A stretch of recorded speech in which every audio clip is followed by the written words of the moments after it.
Well, a very, very happy Friday morning, everyone, and welcome to the John Quintero Show. A lot of good stuff today as we go into a tremendous weekend. Of course, we got Selection Sunday coming up at 3 o'clock, and looking forward to that.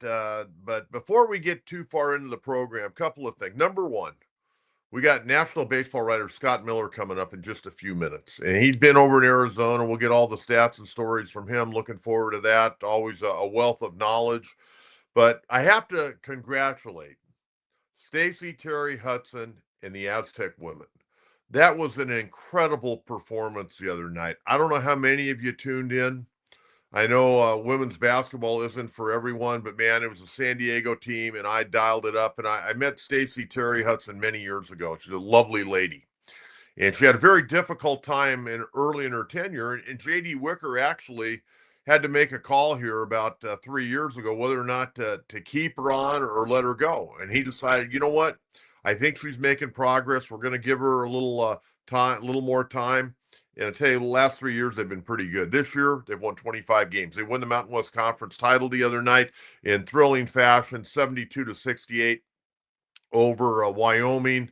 Wyoming, the 2 seed. They had the big conference player of the year, Alyssa Fertig, who Callie Clark, by the way, who didn't start the previous game and it started here and there. She started the other night, and she had a historic game.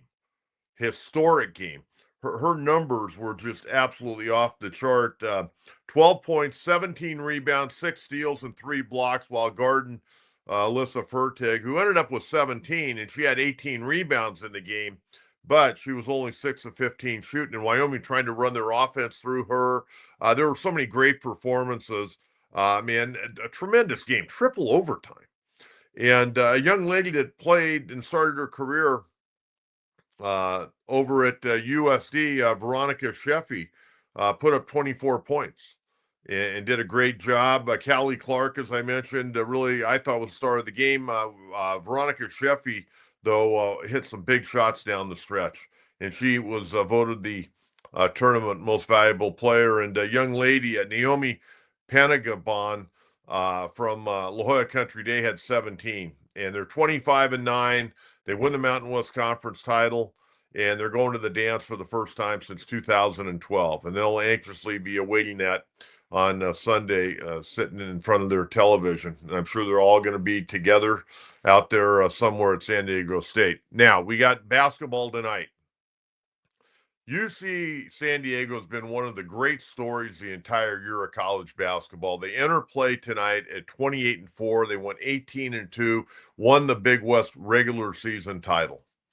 But it can go all up in smoke tonight if they were to get beat in their ball game. They're going to be taking on UC Santa Barbara. Santa Barbara, they have the biggest payroll in the Big West as far as NIL money. They've underachieved most of the year, but they're starting to put it together. Last night, they beat a very talented and athletic CSUN team 78-72. This is going to be a very, very tough go, I think, for the Tritons tonight. They need guys like Tyler McGuy to step up and be consistent from the perimeter. Aniwa Tate Jones needs to be Aniwa Tate Jones and get his 18 or 19 points and his 5 or 6 rebounds and get to the foul line a dozen times. And Hayden Gray needs to play great shutdown defense along with Chris Howell out front. And Norton Capich needs to be a great defender and a rebounder and occasionally step out and knock down a shot.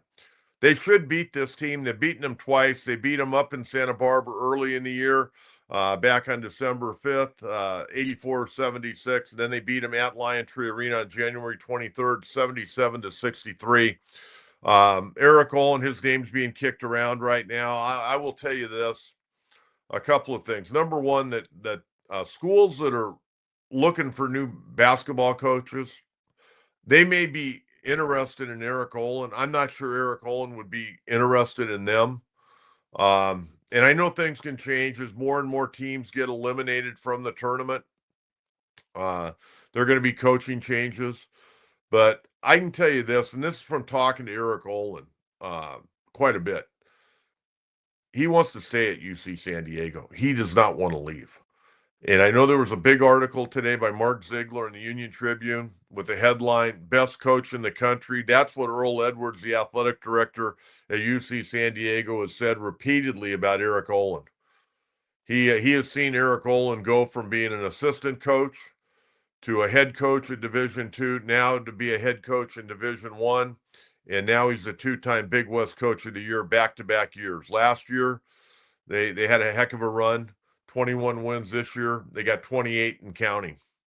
They don't win tonight. I don't think they'll get in the NCAA. There hasn't been a two-bid team come from the Big West Conference in many, many years. But we'll have to wait and see. But I'm feeling pretty good right now about Eric Olin coming back to UC San Diego. And I know talking with Eric last week, prior to their final regular season game, he's very excited about the guys they got coming in next year. Very excited. So of the teams that are out there right now looking for a new head coach, I just don't see him jumping at any job. I think if he were to leave, it would have to be where he felt that he had the administration behind him. His pay would have to vastly increase. Him and his wife love it here. I mean, they've been here for over 20 years. They got two young children. And yeah, he could get life-changing money, but he's not really that type of guy. He's making a good living right now, and I'm sure they're going to bump him up as much as they possibly can. I don't see this guy ever being a losing coach. This guy really, now that he's got his feet securely on the ground, he got a great staff in place. I think he'll be back. I really do. I hope he's back because I enjoy doing his games. I enjoy watching his teams play basketball. But big game tonight. It's going to be on ESPN Plus. The second game will be on ESPN2. The Irvine game. They're going to against Cal Poly. And Cal Poly is a great story in itself. Cal Poly won last night over UC Riverside, 96-83. Cal Poly, they hadn't won a conference game in years. And this year they made a new coaching change. And guys come in, done a great job. And they're the 7th seed, and they took down Riverside last night, 96-83. So they'll go against UC Irvine tonight. That'll be the second game over in Henderson, Nevada tonight. That game will be on ESPN2. And the Tritons game, 6 o'clock, it will be on ESPN Plus. Okay, before we get to Scott Miller, and we'll get to Scott Miller here very quickly. Aztecs. Rough one.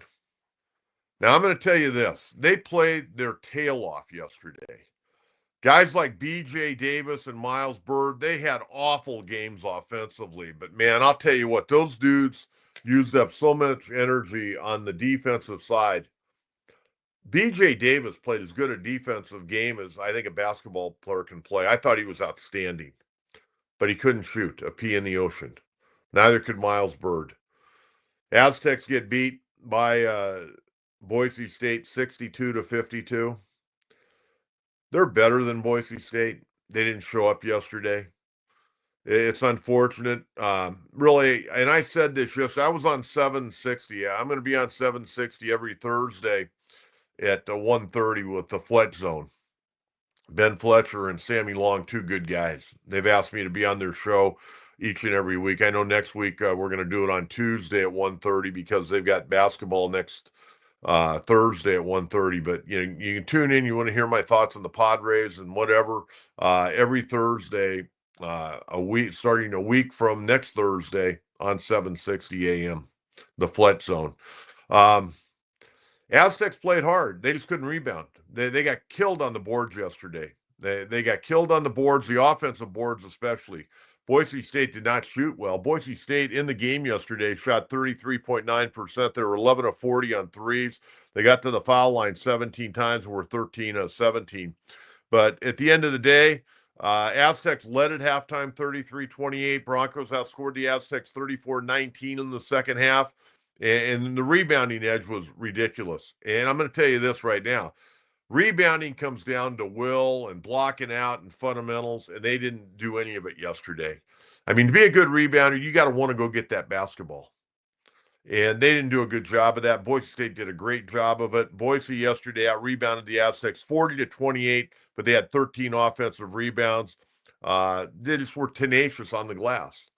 And it's just unfortunate. But again, you got a very young basketball team. Magoon Guath, the big 7-footer, Mountain West Conference Defensive Player of the Year, Freshman of the Year, didn't play. He did warm up, and I think this was a good move by Brian Dutcher, just to let people know he's getting close.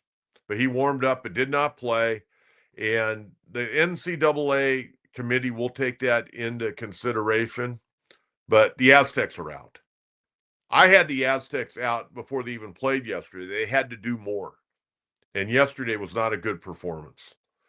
And so now they're going to be sitting together hoping to get in, but they're not getting in. I can't imagine them getting in.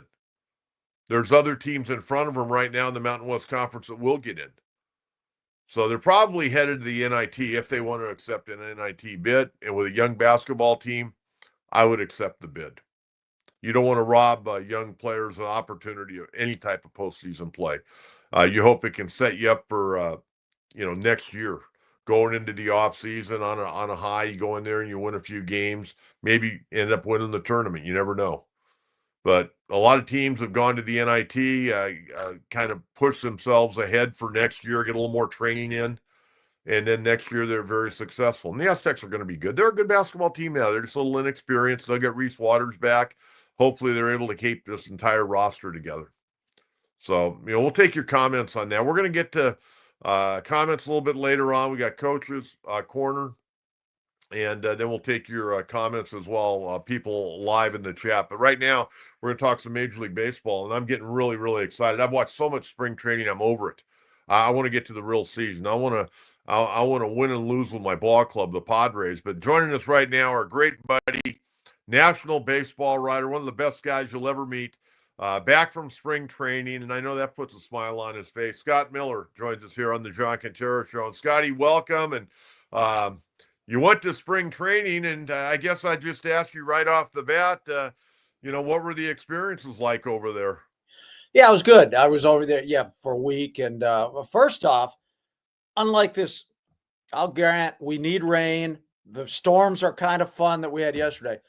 But unlike what we've had, this cool weather, it was 85 degrees in Phoenix every single day I was there. So I enjoyed that. But I saw a lot of the Dodgers. I had 3 different freelance stories to do on the Dodgers. Big surprise that they're sucking up all the oxygen in Arizona. You go to Dodgers camp, there's about 45 or 50 media there every day. I was there like 3 days.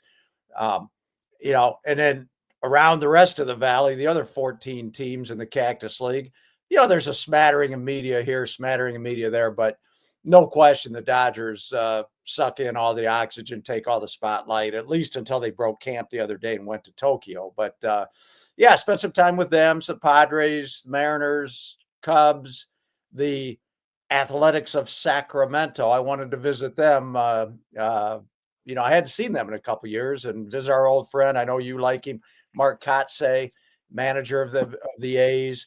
And it was kind of interesting talking to him and some of the players about their very early experiences. Sacramento, before spring training, had Kotsay and about 6 or 7 players in, and they kind of made a publicity tour. And so was all good. Spring training always puts that bounce back in your step. And I'm with you. We're a little under 2 weeks now till opening day. So,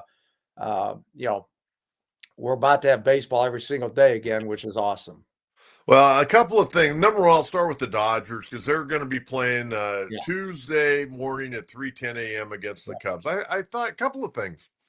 Number one, the Dodgers, these are going to be 2 road games for the Dodgers. The Cubs gave up 2 home games. I know last year, the Padres and the Dodgers, they split. It counted as 1 home game for one for the other. This year, the Cubs are signing off and giving up 2 home games at the friendly confines to play the Dodgers over in Tokyo. I saw clips yesterday of Kike Hernandez. He had a couple of bags full. Looked like he'd gone to like a department store. And he's walking down the street in Japan. He had like a line behind, people following him, walking down the street. That's number one. And then today, the Dodgers are working out, getting ready for their exhibition games this weekend. And the crowd, they can't get into the stadium fast enough. It's going to be unbelievable over there. I'll tell you, I mean, just like I say, the media crowd around the Dodgers just in Phoenix, and needless to say, but I'll say it, a big portion of the media crowd is Japanese media. I mean, like I say, they're probably, I'm guessing 50 people, I'm going to say, standing around in the clubhouse looking for interviews each day I was there. And of the 50, probably 25 to 30 are Japanese. And I mean, that country, I think, might love baseball more than we love baseball here. I mean, here, the NFL, the NBA's kind of gone around it. But in Japan, I'll take the word might back. I think Japan loves baseball there more than we do here.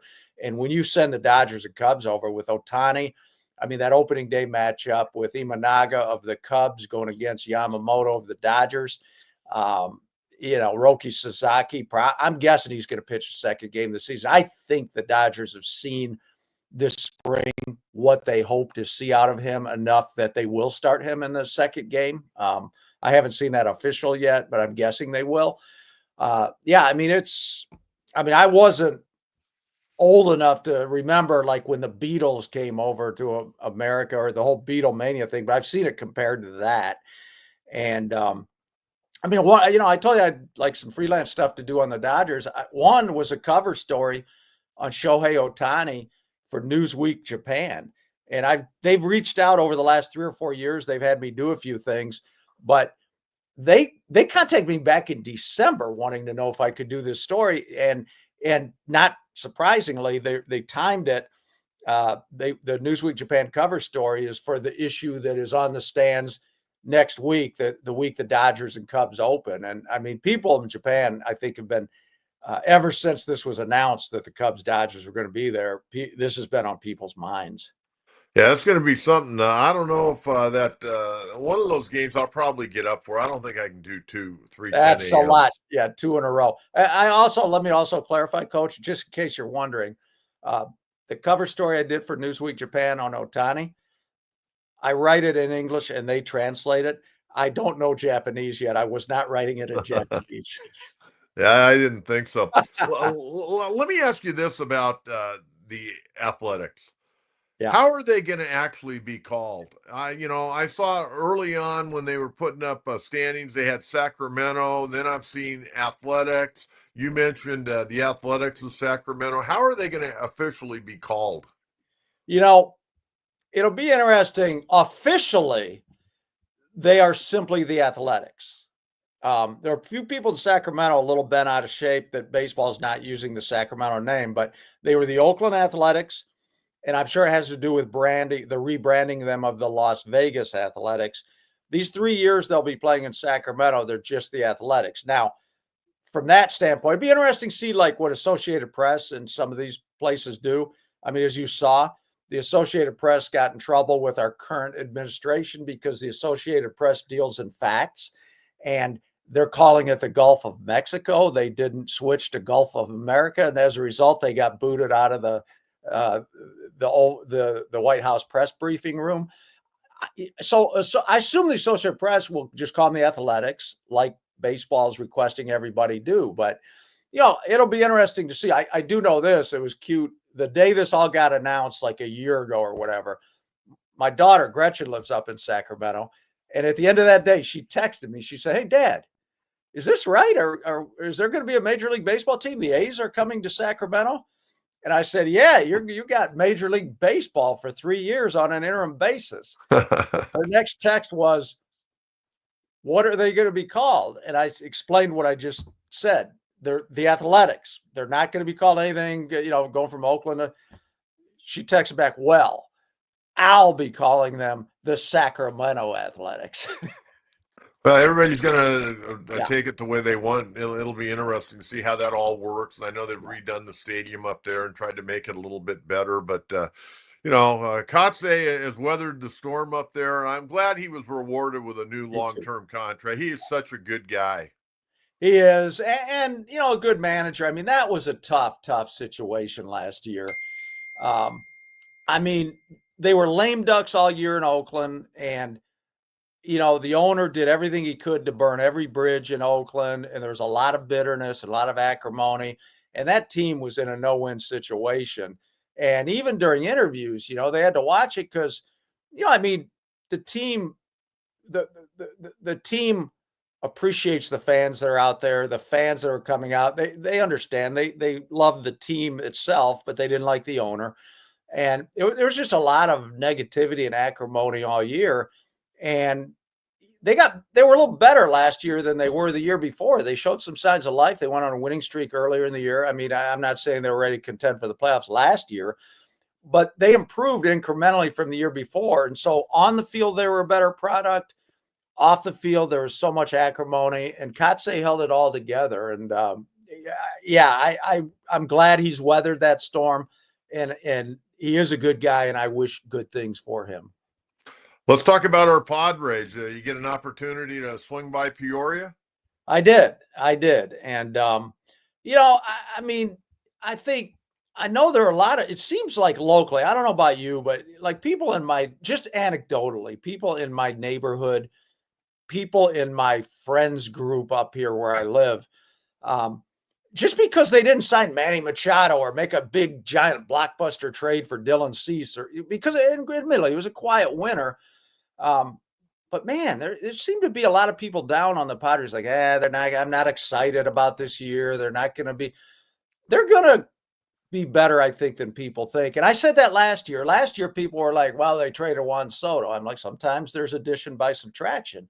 And, credit the Padres and AJ Preller, the Michael King, the package they got for Soto, led by Michael King and, Kyle Hishigawa, who's since signed with Texas. That turned out to be a really good package, and they were better last year than the year before with Soto. And I do think, I mean, they might not have made a big splashy move, but their rotation is going to be one of the, to me, 2 or 3 best in the National League, if they obviously health contingent. The Pivetta signing late in the winter, I mean, he might not be as sexy as, Blake Snell or Darvish. He doesn't come in with a Cy Young award, but Pavetta's a veteran that throws a lot of innings and is, I mean, you go 4 deep, without Musgrove this year, they're still pretty good in the rotation. Their bullpens, I think, is going to be good. I mean, you got Machado still in his prime, maybe toward the end of it, but still there. Tatis. There's a lot to like about this team. And with 6 playoff spots out of 15 teams, it's hard to not see the Dodgers winning the division, but it's also hard not to see the Padres contending at minimum for a wild card spot. I really think, and I've said this before to you, and I've said it repeatedly to anybody that's asked me, I really think they're going to be 3 teams coming out of the National League West. Now, I know they're probably at a little bit of a disadvantage because the NL Central is better, but not great. Yeah. And these guys out in the West are going to beat up one another. And that may end up, hurting them in the long run. But, Dodgers, obviously, 162 games with the depth that they have, they should walk away with the division title, walk away with it. Then you get to the postseason, it's a different story. You put everybody out there and you see what happens. But the Dodgers, depth-wise, just wins this division outright. Yeah. But Arizona is better. Jordan Montgomery, who was a disaster last year, if he comes back, and he's not a Cy Young guy, I think he's been very fortunate. He was at the right place at the right time, and it was pitching pretty well. And I think he got his status elevated a little bit. But he was awful last year. He wasn't in shape. He signed late. He's got something to prove. And then, of course, they bring in arguably as good a pitcher as there is in baseball right now, and Corbin Burns, who loves to go deep into ball games. And they bring in Josh Naylor to replace Christian Walker. They got a damn good team in Arizona. Yeah, and to everything you just said, I would also add that Corbin Carroll 2 years ago was great, and I really like him. But remember last year, he was lost the entire first half of the season. He was hitting about $180. He was all kinds of messed up. His on-base percentage wasn't what it normally should be. And he picked it up the second half of the season. He had a pretty good second half, but his first half numbers were so bad that everybody kind of forgot about him. So everything you just said, and I would add, I expected a much bigger season from Corbin Carroll. This guy's really good. So there's a lot to like about Arizona. And Yeah, I mean, I wouldn't be so. I agree with you. The Dodgers are so deep. Um, it's hard not to see them winning over 162. I've got the Padres for second right now, but that's not a gimme. I mean, it could be Arizona second and the Padres third. I think that's going to be a coin flip. But to your point, I think both. I agree that probably both make the playoffs because contingent on how some of the NL Central things go. Going back to the Padres, and it's really been the two things we've really focused on. Well, there are three. Number one, who's going to be the fifth starter? Right now, it could be Stephen Kolek. Yeah. He's pitched really, really well. Kyle Hart, we haven't seen a lot of him. He's supposed to pitch. He pitched 2 innings last Friday night, and then the rain came, but he looked pretty Yeah. good in those 2 innings. He's been working on the backfield. He's also been slowed down by the flu a little bit, so he's still in contention. But really, the two stories are who's going to play left field and who are going to be the catchers.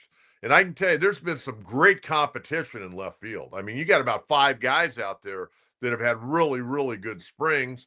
Behind the plate, I imagine it's Elias Diaz and Campusano. I can't imagine him keeping Martin Maldonado just because he's a good catcher. I mean, you got to hit a little bit, and Brent Sullivan's more of a depth piece down in AAA. But behind the plate's a real problem, I think, for the Padres. Yeah, it is. And I don't know. I wouldn't be surprised if they keep Maldonado because he really is defensively and um, defensively and pitch calling, all of that. He's really good. He's a veteran who's been around and really can help guide a staff. But I agree, he can't hit like a $110 or $120. But I wouldn't be surprised if it's some combination of Maldonado and Elias Diaz. Depending on days they think they need more offense than not, or more defense than not. So, but you're right. I mean, Kyle Hishigawa last year was such a surprise to come up, and hit 20 plus home runs. And they're going to miss him. And right now, catching it's no doubt a question mark. Yeah, Campusano, he's not doing a whole lot. None of the guys are really doing that much in spring. Now, Elias Diaz, I feel comfortable with him. The guy can hit a little bit, and he'll occasionally run into one. I mean, a combination between Colorado and the Padres last year, he hit 265. If he hit 265 and, 110 games this year, I'd be really happy. Yeah.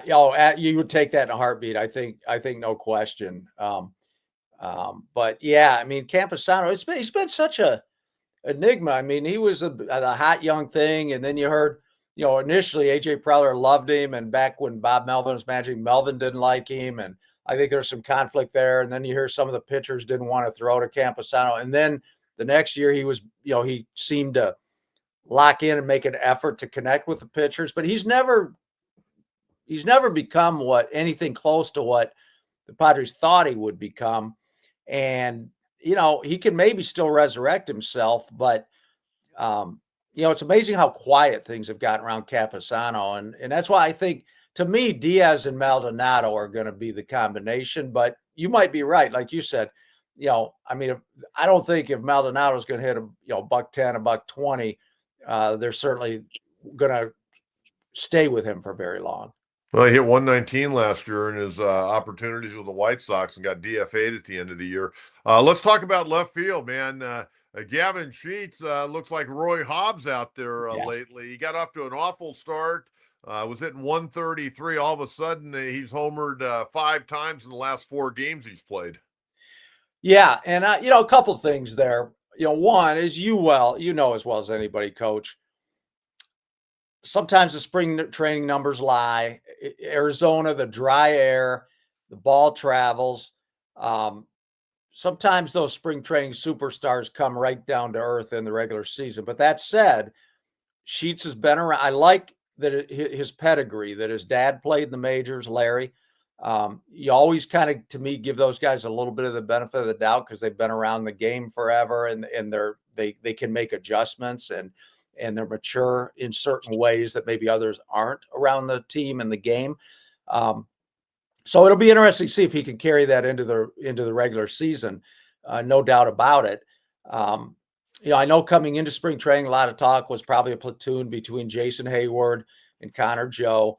But that said, I don't know that that was not a given. That was almost like the bare minimum. It'll be the platoon between Hayward and Joe, while you hope somebody steps up and surprises you. I'm kind of much like, Jerks and Profar last year. He was more of a known commodity, I think, than say the Hayward Joe platoon, potential platoon. But nobody expected. I mean, Profar had an opportunity last year. He leaped up and seized it, especially that first half he had that led him to become an all-star starting outfielder. And that's the kind of thing you need on a club like the Padres, where most positions are locked in, a couple aren't, and in those ones that are not, that's opportunity. And you want somebody to jump up and grab that opportunity. Profar did it last year, and we'll see if Gavin Sheets can do it this year. Scotty, when the Padres got Gavin Sheets, I was actually pretty excited about it. I watched I got that extra innings package, Yeah. and I love those morning 9:30 games on Thursday. Yeah. And I've watched a lot of those games, and he can be a little stiff at the plate with his swing from time to time, but I've always kind of liked him. I've always felt he's kind of underperformed. And I was excited because I don't know. I guess it's the coach in me. I like to see guys and watch what they're doing, how they're making adjustments. And I felt pretty confident with a Padres hitting coach, Victor Rodriguez. He came from Cleveland. And Cleveland Yes. develops a lot of hitters. And you saw a complete different philosophy with the Padres last year that I've been yelling about for years. Okay. Put the ball in play, shorten up with 2 strikes, put Yes. the ball in play, move runners along. You put the ball in play, a lot of things can happen. But when you strike out, nothing good can happen. And I'm already starting to see maybe the work that him and Gavin Sheets and the other hitting coaches are putting in right now. And I'm hoping that Gavin Sheets can kind of reclaim his career a little bit. Yeah, and I agree. Victor Rodriguez is just what the doctor ordered. I love the approach like you do. I mean, the current approach for most people in modern day baseball, most ball clubs, as you know, via analytics, is lift the ball in the air, hit it over the outfielders, and if you strike out, not a big deal. And we've seen it. The Padres have been just take the last 3 or 4 years.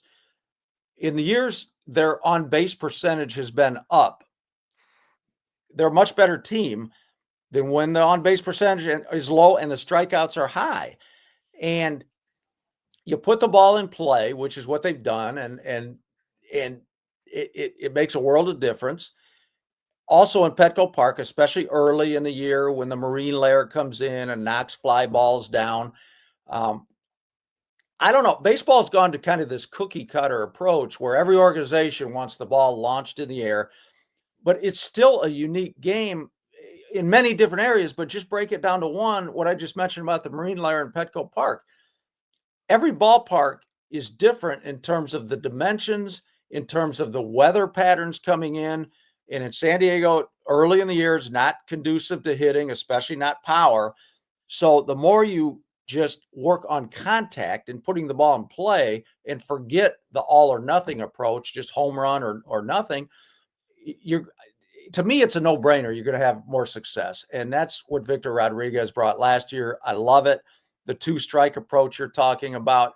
There are some clubs now that are like, forget it, don't change your approach. You used to hear a lot about a 2-strike approach. Now it's almost as if every situation's the same. Just go up there hacking. And that's all that. To your point, Gavin Sheets, where he's concerned, I think this approach is going to help him, as it will a lot of hitters when they come to San Diego. And the third thing I'd say with both Sheets, and we just talked about Martin Maldonado, as you noted, both of them were with the White Sox last year. And we all know, like, it was such a miserable year, 121 losses. The bottom fell out. They were awful. The atmosphere was awful. And I'm not excusing anything, but in terms of like Maldonado hitting, buck 18 or whatever it was last year, and Sheets kind of trying to find his way, there was not much going right anywhere with those White Sox last year. They were losing. The coaching clearly wasn't what it could have been. I think in both of their cases, I'll be curious. Let's put it that way. I certainly there are no guarantees, but I think Maldonado and Sheets both are going to benefit into getting into a new atmosphere, a winning atmosphere, and an atmosphere with good coaches, as you mentioned, like Victor Rodriguez, and we all know Ruben Niebla. He'll work well with Maldonado and the catchers as well as the pitchers. I think that to me is one kind of wild card, dark horse thing for those two players in particular. Getting out of that White Sox organization, I think both of them could come back and have nice years this year. I want to talk about the Angels. I'm actually going to an Angel game. I haven't been up to Anaheim Stadium in a number of years, but Yeah. I'm going family. We're going up. We're taking our 6-year-old grandson. Nice. Big baseball fan, loves baseball. Manny Machado is his favorite player, but he wants to go see Mike Trout play. I'm hoping Mike Trout can stay healthy at least till April 6th. It's a sad thing, Coach, that I have to say, fingers crossed, I hope you're right, rather than, April 6th, he'll be healthy. It is amazing. I don't know if I remember a guy who was considered at one point the best player in the game and an all-time superstar. I don't know if I can remember a guy in that category that's just disappeared as quickly as Mike Trout and become an afterthought. It's like he just became the forgotten man. And I mean, rightfully so. He hadn't been on the field. The only Angel that had been on the field less than Mike Trout has been Anthony Rendon, and he's already hurt out for the year. They've struggled up there in Anaheim for a lot of reasons. Injuries are one, poor free agent signing decisions are another. But Mike Trout's history of injuries in the last 4 or 5 years has been a big reason as well. So I hope you're right. I hope your grandson gets a chance to see him. I think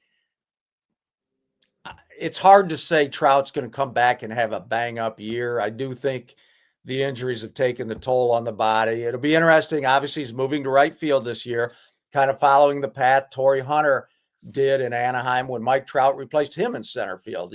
Hunter was the grizzled old veteran, had to shove over to right field. Now, Joe Adell in center field, and Trout, given his injuries, the Angels need to protect him. He doesn't need to cover as much ground. Let's keep him safe. So he's going to play right field. So he's got that transition going for him. Hopefully that helps keep him on the field more this year than not. I would imagine Mickey Moniak will get some time in center field, but you mentioned Joe Adell, former first-round draft pick. When he first came up, I mean, he was a butcher. I mean, he was out there with a meat cleaver and an apron trying to play right field. I mean, he had some historically bad games, and Joe Madden was trying to work with him. And, I mean, to even think about him being able to play a major league center field is a great credit to him and all the work he's put in, because he was awful. You're right. And anybody watching and listening right now, that is not an exaggeration. Butcher, awful, every word you can think of. Yeah, Joe Adell, which was amazing because he's so athletic. He's rangy. He can run. So talented. And yet, it was beyond belief, actually. It was. And the fact that you're right, he's even being considered for some time in center field, along with Moniak, our local kid, is a testament to the Angels coaches and what they've been able to do to help Joe Adell out. And, I mentioned a little bit ago how the Angels have just fallen off the map due in large part to bad free agent signings and bad decisions and Mike Trout being hurt. And, that's another one. I mean, Joe Adell, they've had some really good young talent in the system that for whatever reason just hasn't panned out like they thought it would. And Joe Adell leads that pack. So, I talked to him a few years ago. I did a story on him in spring training, and everything I just said about he's rangy, he's athletic, plus he's smart and he's a really nice guy. After I did that story and sat down and talked with him a little bit, he's been one of those guys that I root for. And that doesn't happen with everybody. A lot of interviews we do in the clubhouse, Coach, are, they're kind of mundane or boring, or you can tell the player's just kind of giving you the answers and basically thinking to himself, are we almost done? And it wasn't that way with it. So what the point of that is, a lot of interviews, it's a professional relationship. You don't necessarily develop feelings good or bad for the player. It's just you talk to them, you get the information you need, you hope to make a connection. There are very few where you actually feel like you make a connection. And Adele is such a friendly personality that, he was one. And so, yeah, he was a train wreck in the outfield. I think he's improved some, and he's one guy I would really like to see it all click for. Okay, I want to follow it up, and I'm going to let you go. But what you just said there, you felt good and you root for them, and Yeah. I feel that way over the years when you get to know ball players. But Yeah. man, nowadays teams make it very difficult for you to really develop relationships Yeah, like they you do. and I and all the guys have had with ball players over the years. It's like they're giving you the old Heisman. They don't want you to get close to ball players, and then there's also a segment of ball players that really don't want to talk to the media at all because they're more into looking at their phone or texting or whatever when they're in the clubhouse. It's just a different era with the media, with the players. It used to be, for the most part, there'd be a player that might be upset with you about saying something, but you talk about it, you'd work through it. Yep. But there were also a lot of guys that developed great relationships with the media. Yeah, no doubt. And I think, you're right. It's a different era, and most clubs now don't bend over backwards to facilitate relationships between the players and the media. And I get it. The media is different now too, with the internet. Different bloggers come in, and sometimes you're not even sure who's in the press box. But with the guys that are there every day, the guys and the women that are there every day, you'd like to see a better effort made to facilitate relationships. I think, I mean, that's been the best part of doing what I do for the last 30 some years. It's not, I mean, we all love the game, and it's fun to sit down at 6:40 or 7 o'clock and watch the game. But to me, the best part has always been the relationships you build and getting to know people. Like, I always view my job as a writer is, it's not necessarily to be the expert on, like, a general manager, almost like, well, this guy should make the team and this guy should. I mean, I always feel my job is to take the readers and the fans behind the scenes and show them areas they can't get to, whether that's a personal story about a player or whatever. It's to peel the leaf back. And that's not done so much anymore because things are different and relationships aren't developed like they were. And I think it's to the detriment of the game and to all of us, because when things are more personal, I think they're better, and fans can get a better glimpse of things, and it just brings everything together more. I would agree. Well, hey, have a great weekend. And I'm sure at some point they're going to replay those Dodger Cub games next week. They're not going to expect everybody to get up at 3:10 to watch them. And I would imagine they'll replay them right after, about 7 o'clock in the morning. We'll probably be able to watch them a little bit. But I'm very anxious to see how this goes over there, especially with Sasaki. Yeah, I am too. It's going to be a lot of fun. It'll be interesting too, because if I'm not mistaken, I think the games are on Fox, not ESPN. But what I was hearing over there, they're not sending broadcasters to Tokyo. They're broadcasting from the studio here for money reasons, which I found weird, especially when this is such a big deal for baseball. And I'm trying to remember. I think it's both the Dodgers and Cubs. I think that their own TV crews will be there, but the radio crews are broadcasting from LA and Chicago. The radio crews aren't going. So it's kind of a weird broadcasting setup, but I agree. I assume they'll be rerun. If not, there's the old fashioned taping of the games we can do. We'll see plenty of it. I guarantee you that. Yeah, we will. So it's going to be fun. I always say, Coach, best time of year. I love the switch in time. A couple weeks ago, back to daylight savings time. It feels like spring's coming. All these college basketball tournaments, which I've won on as we speak, and leading into the NCAA tournament. Awesome. And then all of that tells you opening days right around the corner. All that stuff going in, rolled into one. Great time of year. See you at the ballpark soon. Hey, look forward to it, and we'll be in touch soon. Get you back on. Yeah. So there you go, Scott Miller, national baseball writer, always a wealth of knowledge. Okay, we're going to get into some Padres. I want to get to your questions. If you got questions, start typing them in, and we'll get to those tonight. Padres going to play a night game, weather permitting, at Peoria Stadium at 6:40. Tech is going to go with big right-hander Kumar Rocker, former big-time draft pick out of Vanderbilt. Padres going to counter with Nick Pivetta. Padres right now 5-14-1 in spring training. Yesterday, they had the game won. They're up big, and they gave up 4 runs in the 9th inning and get beat 6-5 by the Kansas City Royals down at Surprise. Darvish, second spring start, some pretty good numbers yesterday. 4 innings, couple of hits, 1 run it was earned, 2 walks, 4 strikeouts through 54 pitches, excuse me. Been battling a cold all week. Had 5 ground balls and 1 fly ball, so keeping the ball down. Stephen Kolek making a push for that number 5 spot, and I'll tell you what, he's been very, very impressive. Yesterday, 4 innings, 3 hits, 1 run, a walk, 2 strikeouts, and got through 4 innings and only 46 pitches. They brought in Jason Adam, rough outing. He got banged around pretty good. Robert Suarez the day before got lit up too. Jason Adam yesterday, a third of an inning, 2 hits, 3 runs, all earned, a hit batter, a wild pitch, gave up a 3-run homer to Joey Weimer. So not a good outing at all for Jason Adam. Offensively, Luis Arraez getting the job done. His swing from the first game I watched, coming off that thumb surgery, I mean, he's swinging the bat as good as I've seen him in a Padre uniform. His bat looks quick. 2 for 3 yesterday, a double, 2 RBIs, hitting 370. Oscar Gonzalez continuing to push for a roster spot. 4th double, went 2 for 4, hitting 359. Brandon Lockridge, another guy that, finished the year with the Padres, kind of the 26-man pinch runner, played defense in the late innings.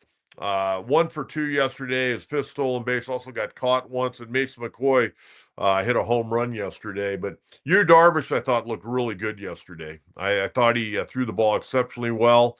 And Kolek looked great, and unfortunately, Jason Adam had a rough go of it.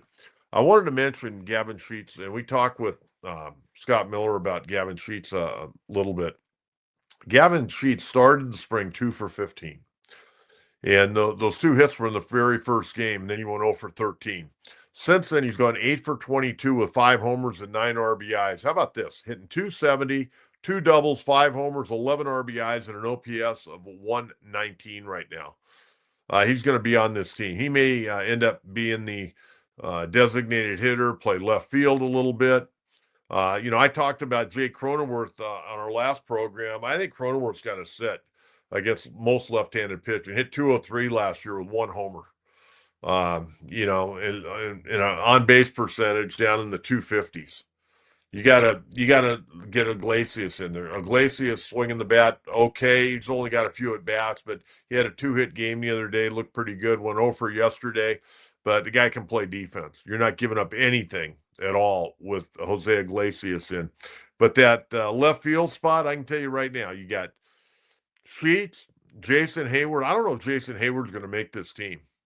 Right now, I don't think he does. Connor Joe got off to a slow start. He's starting to swing the bat a little bit better. He had a double yesterday. He's hitting 270. Oscar Gonzalez, Tirso Ornelas, Brandon Lockridge. I don't think Jason Hayward makes his team. I really don't. We'll have to wait and see if he does anything here in the next week. And then the 5th spot, you got Kolek, Kyle Hart, who's supposed to pitch Sunday. Padres have 2 games on Sunday. They got a split squad games on Sunday. But Kyle Hart's supposed to throw. You got Matt Waldron, Randy Vasquez, both been up and down, Waldron and Vasquez. Right now, I think Kolek's the guy. We'll see what Kyle Hart's able to do. Kyle Hart could be in the mix. Kolek could be in the mix as a long man. We'll have to wait and see on that. Okay, let's get to some questions. I want to get some questions today. Let's get to Coach's mailbag. I love Coach's mailbag. What happened to Cash Mayfield? Tyson Neighbors is in now.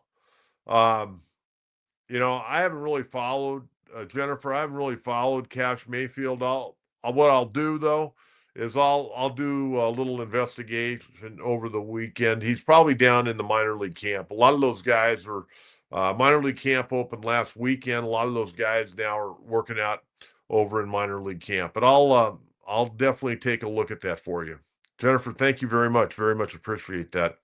Let's keep it rolling.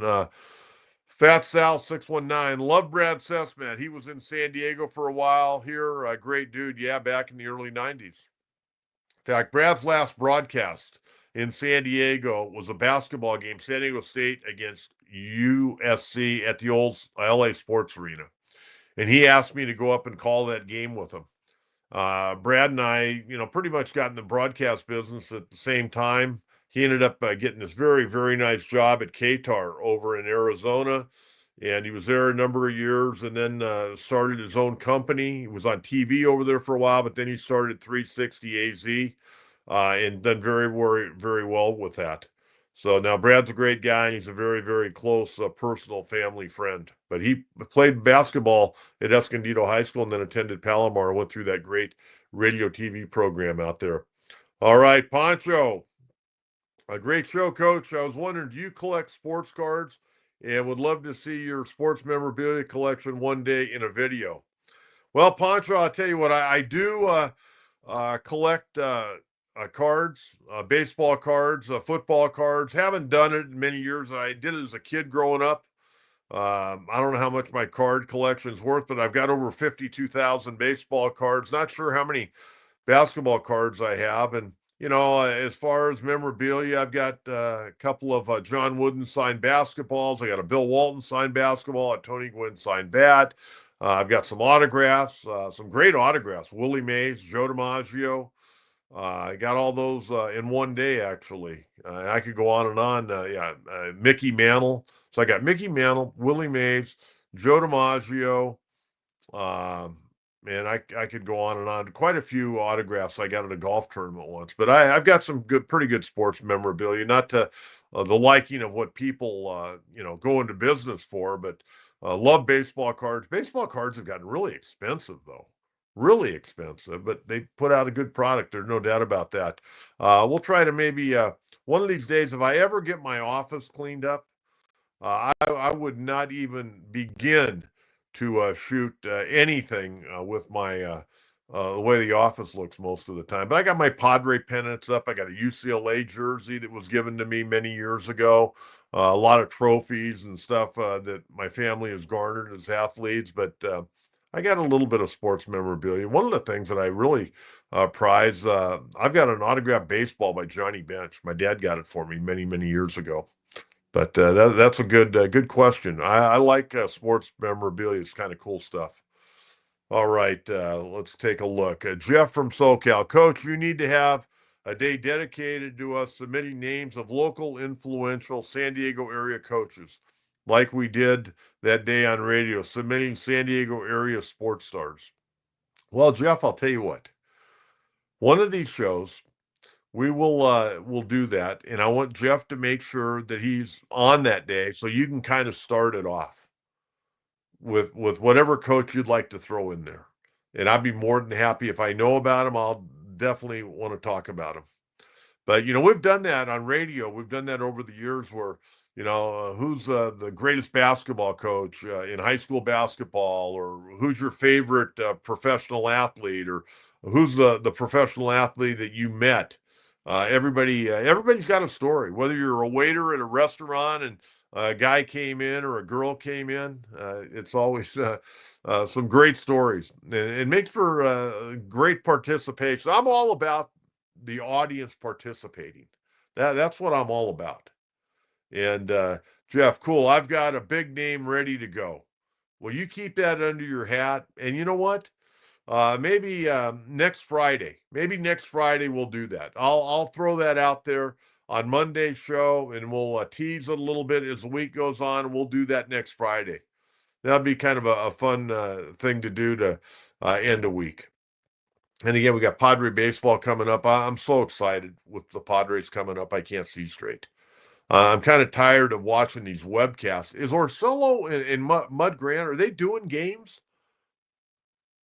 Nothing against Jesse and Tony Gwynn Jr. and Scan, but those guys are working their tail. I haven't seen Orsillo and Grant. Where are they? Are they going to do the game tonight? Or are they just going to do the regular season?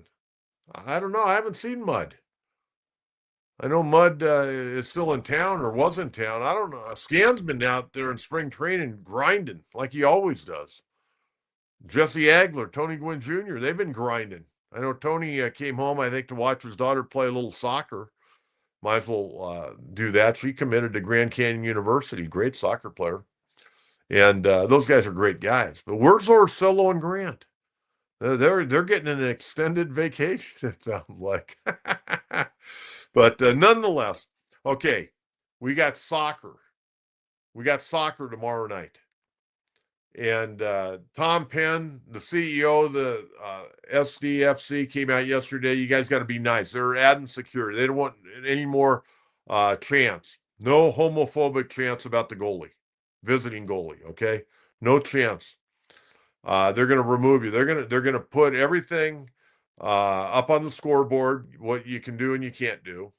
And then in your little cup in front of your seat, they're going to have a piece of paper with all the rules and regulations. They're going to up the security in certain areas. And if you don't behave, you're going to get ejected. Not only are you going to get ejected, you're probably going to have your tickets pulled if you're a season ticket holder. So tomorrow night's going to be a great test for SDFC. They're 2-0-1. Great win last week at Real Salt Lake. Chucky Lozano not going to be playing again tomorrow night, it sounds like. It's going to be a while. You got to be careful. Long season.